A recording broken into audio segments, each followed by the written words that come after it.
Hi, guys, and welcome to the first episode of Tales of Transformation.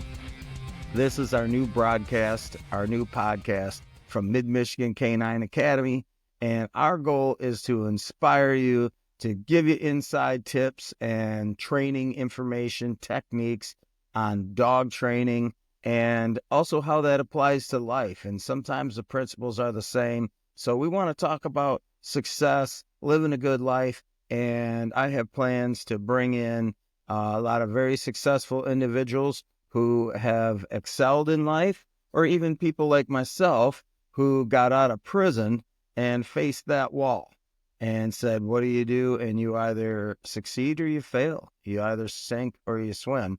And so I want to bring on some people that succeeded, that decided to swim, and share with you how they did it and how these things can maybe provide some insight into your own life, your own struggles, your own challenges in training your dog, and help you move the ball forward. And maybe we can even entertain you a little bit in the meantime. That would be nice if we can do that. As many of you know, I'm going to tell you a little about myself. As many of you know, I did 30 years and 6 months behind bars in Michigan. Yeah, that's in prison. So the first 20 years were very similar to what you see in those prison movies and stuff, where it was a little rough, I moved around a lot, but I did time in all the big places that you may or may not have heard of, whether it was Jackson, that we called South Yard, 8 block, 4 and 5 block, all that good stuff.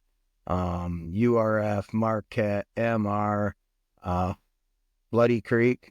Actually, it's called Bellamy Creek, but so, and then many, many more. But those are a few just to name some of the cesspools. And it was a very eye-opening experience.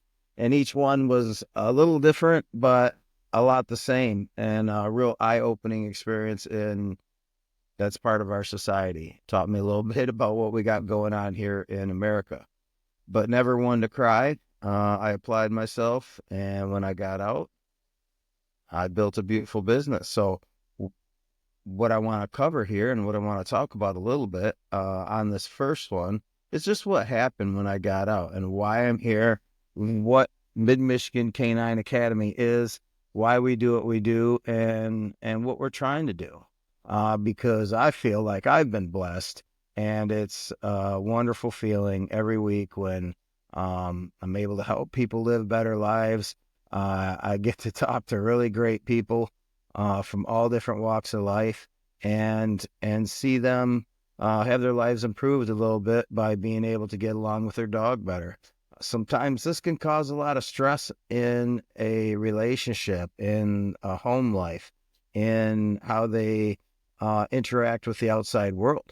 We have people that are essentially held hostage by their dog. They can't take it out anywhere. They can't have people coming over because it's just too reactive, and it growls and barks and jumps and does all this kind of bad dog behavior. And we don't want to see that.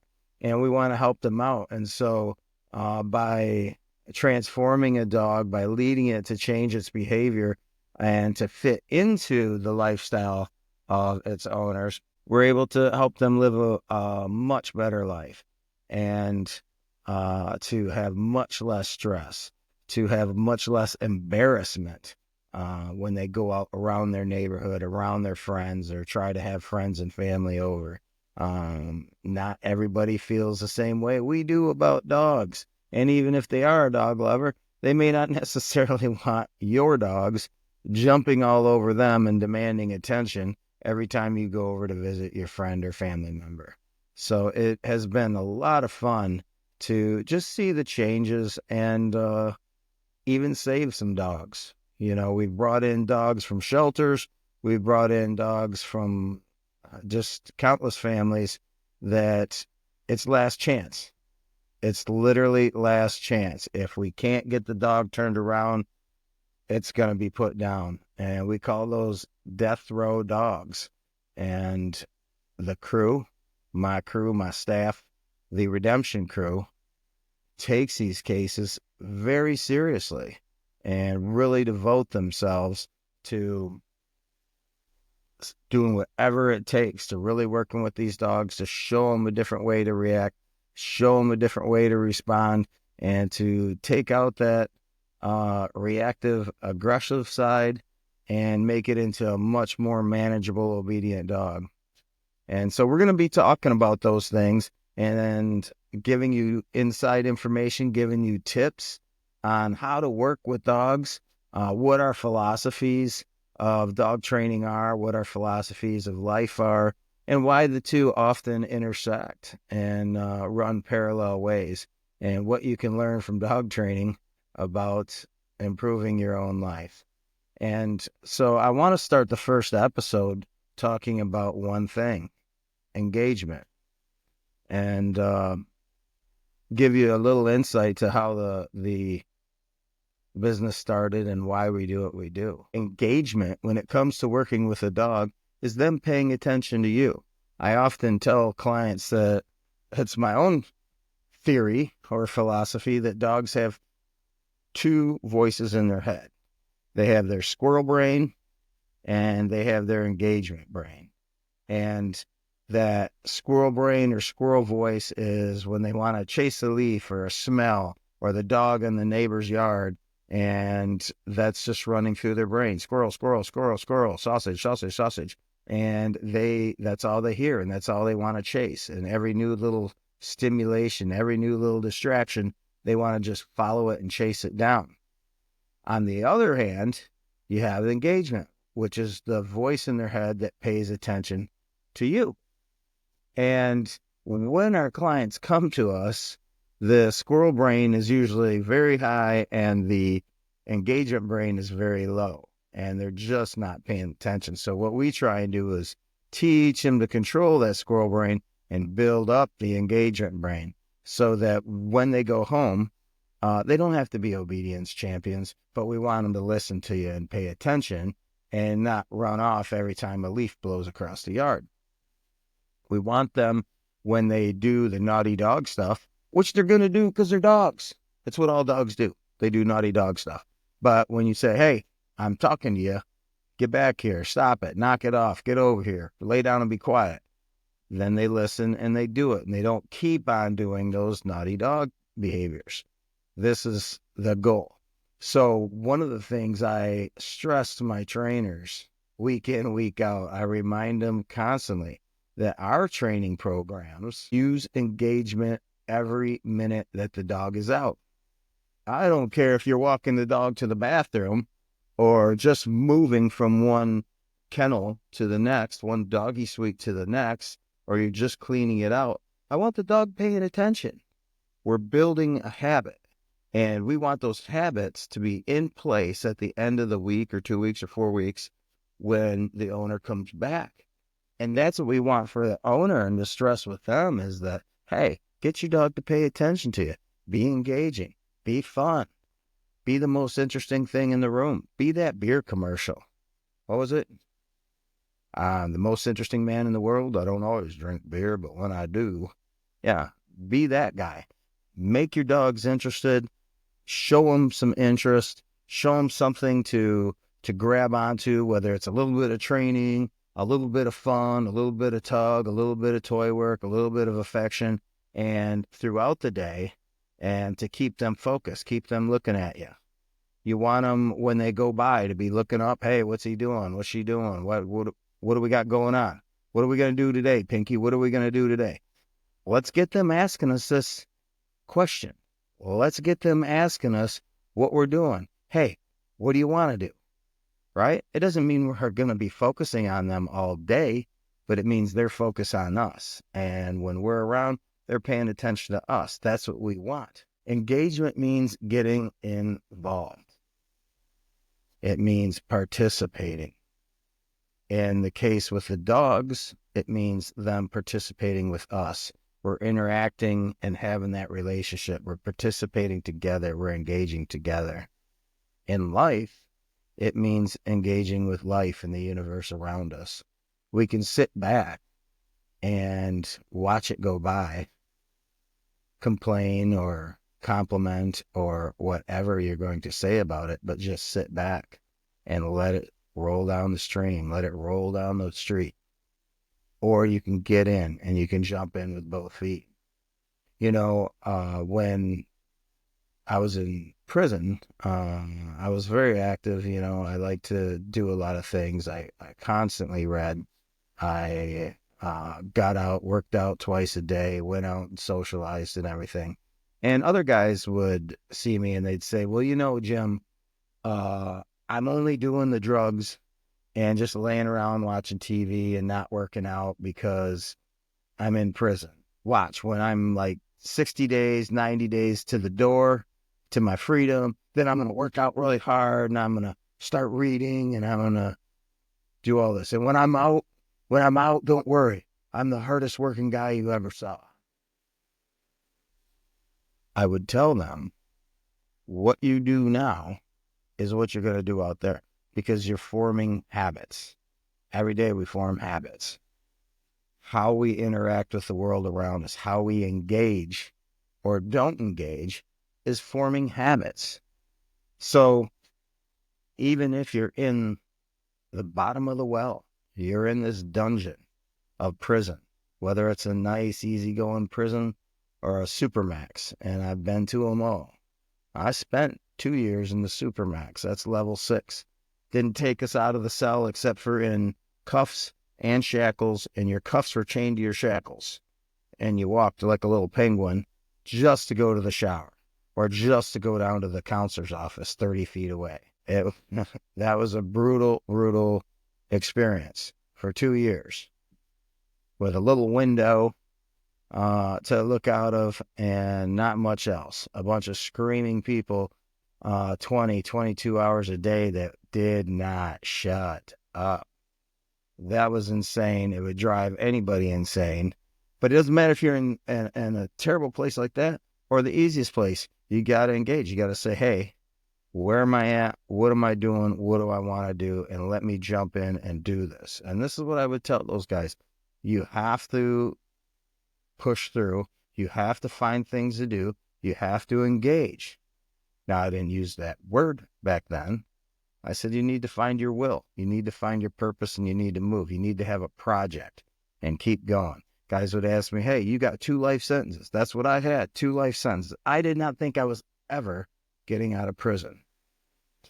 And with 2 life sentences, I said, well, I don't want the time to go to waste. And if I never get out, that's fine, but I'm going to live life. And I want every day to count, and I want to enjoy or participate or just dig into life as much as I can, even if it's from this little box, even if I don't have all the freedoms of a citizen outside of prison. I can still learn. I can still interact with people. I can still help people. And I spent a lot of time doing those things and trying to breathe on people that I knew would be getting out, and maybe they can make a difference to other people's lives, and maybe their own life would be blessed a little bit by knowing me and working with me before they got out. So let's fast forward to getting out. I didn't know what to expect. In fact, the months leading up to getting out, the Michigan Department of Corrections, or the MDOC, required me to go through these preparation programs, preparatory programs that would tell us, hey, here's how to get a job. And there's lots of programs out there for that. Hey, here's how to get some food. Here's how to get some housing. Here's how to get some mentorship. Here's how to get all these things, all these activities. The government was going to be right there. They were going to help this transition, especially guys like me who had spent 30 years behind bars, didn't know about the internet, didn't know how to get on Facebook, didn't know what a smartphone was or how it worked. And when I got out, I learned very quickly that all that was garbage. They didn't give any help getting a job, any help with housing, any help with food, any help with bills, any help with anything that might be required. In fact, they almost provided roadblocks. It was extraordinarily hard for me to get a driver's license and my social card and other forms of identification to get a bank account. I couldn't even plug in as a human being, as an American citizen, because they withheld my information. They withheld my identifications to get identifications so I could get plugged in and start life. It was the most insane thing. It was crazy. And I was not about to complain, and I wasn't about to snivel about it. You're not going to see a little bucket next to the liberal tiers. You're not going to see the gym tiers. That's not going to be a gym tier bucket. And I was determined that I wasn't going to borrow money. I wasn't going to go begging. I wasn't going to go saying woe is me and lay back and let the worst happen. I was going to figure it out. In fact, when I was in, I would tell my buddies that I don't care if you put me out there in the middle of winter in a pair of orange shorts. I'm going to survive and I'm going to thrive. And that's what we had. That was the state issue shorts, were these knee-length orange polyester ugly shorts. And I was stating my determination, which is another value, persistence, that we'll talk about in future episodes. But what I did do is engage, just like my habits were from being in, getting up early, starting the day and starting grinding. I watched unbelievable number of YouTubes that became my classroom as soon as I got out, how to do everything. And I took my bachelor's degree, which I had earned in prison, a bachelor's degree in business from Ohio University. And I had anticipated that I would get an entry-level job working at some business, but then I would Michael J. Fox it, show everybody what a great worker I am, how smart I am, circles around the young guys, and prove my worth to the business and my loyalty and work my way up. Problem is, white-collar America, white-collar businesses are much less forgiving about a past criminal record than blue-collar. It's much easier to get onto a construction site or some sort of work crew like that. The problem with that is I'm 55 and a little banged up and don't want to lift bags of cement and haul them up to a roof all day. And secondly, I don't really have any building trades or blue-collar skills. Unfortunately, that's not a brag. That's I guess, a regret. But perhaps something that the MDOC could think about and commit to more fully for prisoners that are getting out, preparing them to get out and work in the trades. So because I didn't have that, I was kind of caught in between. What do I do? And so, and this is true. I just told you I don't have any building trade school skills. And what I did is put my name up on Craigslist and a couple other places and said, hey, if you need a handyman, I'm your guy. And then I would go and do work and help people's home improvement projects, YouTubing how to do it on the way over. Swinging by Home Depot to pick up a tool or two to take over to the house and say, no problem, I know how to grout your shower or paint this room or to do other various projects. And that's what I would do. And I would do the best I could for them and try and do that to get by. And one day I had this idea that, well, maybe I could train dogs in the apartment. And I formed a Facebook page solely to put on the business page, which still have today, that Mid-Michigan Canine Academy, to see if I could find clients. And I would just talk about, hey, this is who I am, and this is what I can do for you, and this is what I'd like to do. And as I bring your dog into a doggy boot camp. And the interesting thing is, I did not know that such a thing as a board and train for dog training even existed. I did not know that this was a big industry.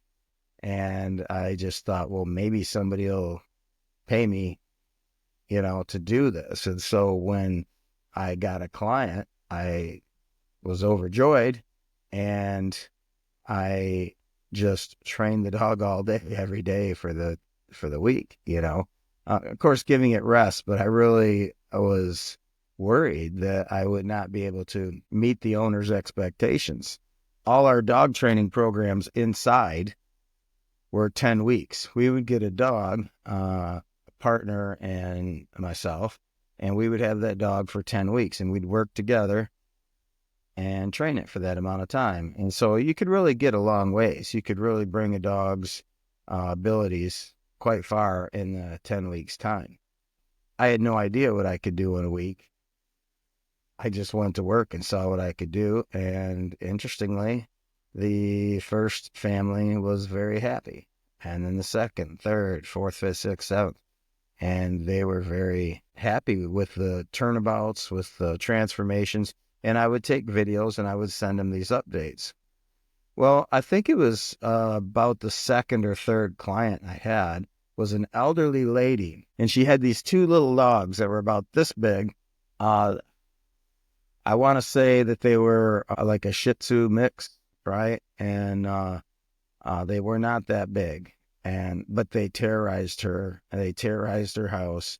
And the funny if you weren't the one having to hold them, but when they would get walked, she'd try and walk them together, and they would drop down, and they'd walk like alligators or something, and they'd just pull with all their mights. And I know you wouldn't think that a little 10-pound dog is going to be that hard, but they were strong, and the lady just didn't have the strength to deal with this. And when I would walk them, it was really something to contend with. These guys were strong. So I worked with them for the week. They were quite funny. They when she brought them over to the house, they ran along the back of the couch, jumped off, would run up the recliner, jump off. They were like little circus monkeys. I've never seen dogs like this. It was a little funny, but a little intimidating. What am I going to do with these dogs that think they can just do whatever? So I gave them boundaries, and I was firm and strict with them. And for 2 days, they kind of would look at me from across the room, and they had that WTF look on their face.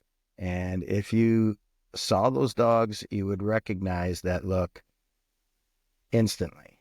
And they just kind of stared at me. They did not know what to think. And by about Wednesday, I started the week. I start the weeks on Sunday. By about Wednesday, they snapped. Their little shell snapped, and they said, okay, Jim's the pack leader. Jim's the guy, and we're on his program now. And from then on, it was fun and games. They trained with me. They did everything. They followed me around. Instead of looking at me with that look from across the room, they just followed me, looked at me for guidance for what's going on. They were engaged. They jumped into it. And at the end of the week, I brought them to the lady's house. And she broke out in tears. She couldn't believe they weren't jumping off the chairs and couches. She was able to walk them both at the same time easily. And it was so obviously a transformation in her life that I realized that this was maybe not a side gig to get me through until some business hired me. That maybe this was something really cool that would help people, and that maybe I could have an effect on people's lives. You know, for the 30 years and 6 months, there's a lot of pains in prison. There really are. And there's a lot of loneliness, and there's a lot of frustration, degradation, humiliation, the whole 9 yards. But one of the, for me anyway, things that I would think about quite a lot is that I was dependent on society. And it really bothered me that, you know, we could complain about the food and it was terrible, and the healthcare, it was terrible, but I wasn't allowed to provide anything or to work for that or to produce anything that helped anybody. And it just made me feel like a leech. You know, I'm a drain on society. What am I doing? You know, how can I give back anyway? And so when I started realizing that, you know, it's so small, it's not curing cancer, it's so small, but to help somebody live a better life, to relieve that tension, anxiety, and frustration that someone has by helping them with their dog. It means something, and it's a way to give back. It's not just a job to make money. It's a way to give back. I really leaned into that, embraced it. And that's one of the reasons, not only do we call our staff the Redemption Crew, but it's also why we go the extra mile. And when people reach out and say, hey, after doing a board and train or something, hey, I'm having a difficulty here, we go to help. We're not out to squeeze them for every last nickel. Hey, we're here to make sure that this works. We want the dog to survive if it's a death row dog, and even if not, we want it to fit in with your lifestyle. We want it to be a blessing to you, because we know dogs are our joy. Dogs just make us feel great. Dogs give us that comfort, they give us that unconditional love. They help us when we're down. They celebrate with us when we're up, and they're just such a joy. And if we have those difficulties with them, it can be so hard. It can be hard. So I started realizing this, and I leaned into it, and it became a real joy. Soon I realized I had enough clients, and of course then I learned, wait a minute, people actually do this. There are companies out there that do this. And so I leased a place, and I was scared.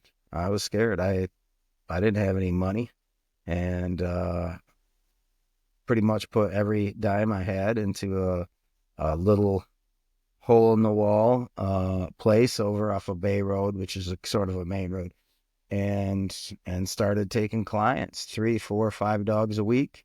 And you want to talk about engagement, I would be there before 6, and I'd be working until after 9 at night. I essentially lived there and spent every waking hour doing that. In fact, I have a trainer who's been with me a long time. She was the first one. Her name is Allison. She was the first one that I hired as full-time, and I was so scared. $600 a week doesn't sound like much unless you're the one paying it, and where do you get $600 a week? I was really worried, but she started working with me, and I would fall asleep talking to clients just because I was nonstop working, and I'd be right in the middle of a conversation with them on the phone and fall out, and she would poke, hey, Jim. I'd say, yeah, oh, yeah, we can help you with that for sure.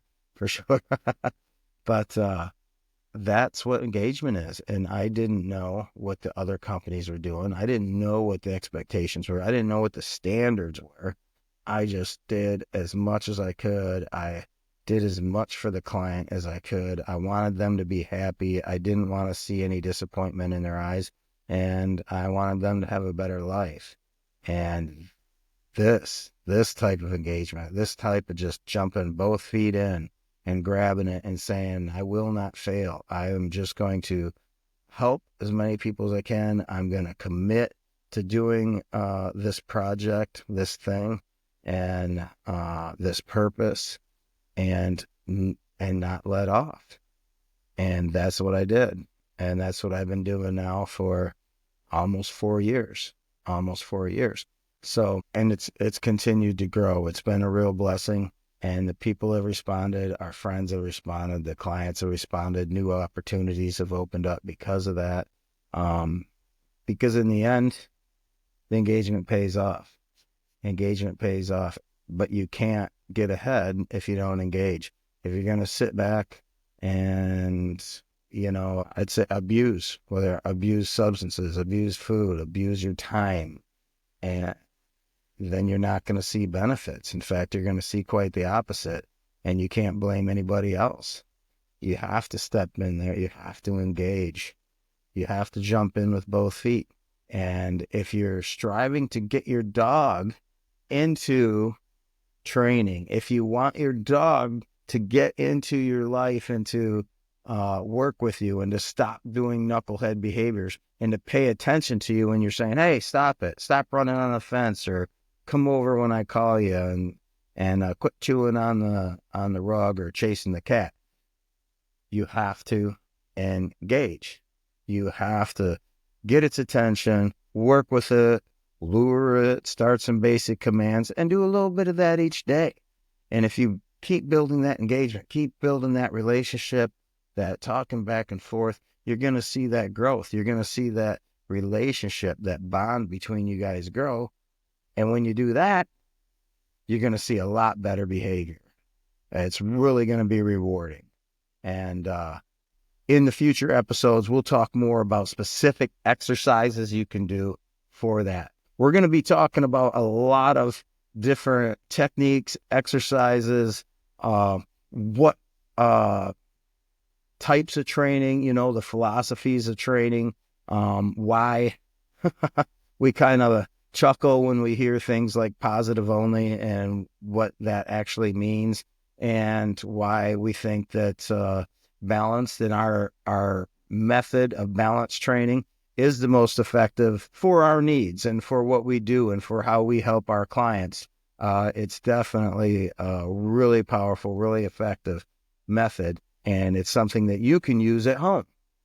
And I hope you will. I hope you'll pay attention. I hope you'll like and follow. I hope you'll see snippets of this and be able to apply them into your own life, and that this will really provide a little bit of value for you. And maybe, just maybe, you be inspired, because you can see that, hey, if a guy who spent 30 years in prison can come out and do something to help other people, maybe I can. If this ex-con can train a dog, well, why can't I, right? If I can do it, anybody can do it. It's right there, and we're going to lay it out. There's no secrets. There's no secrets. I'm not going to pull any punches, and I'm going to try and be open with you about my life, about what we're doing here, about my wonderful team, both here in Saginaw and Troy. I got the best crew. These are really wonderful people, and I'm bringing them on, and we're going to talk. And then we have some business leaders in the area that I can't wait to share with you and have conversations with them that I think that you really enjoy, and maybe give you a little inspiration. So thanks for checking out number 1. We will be talking about a lot more insights into dog training and a lot more principles in life and how they can help us, and how we can reach for the stars. So always onward, always upward. Thank you guys, and we're going to look forward to seeing you real soon.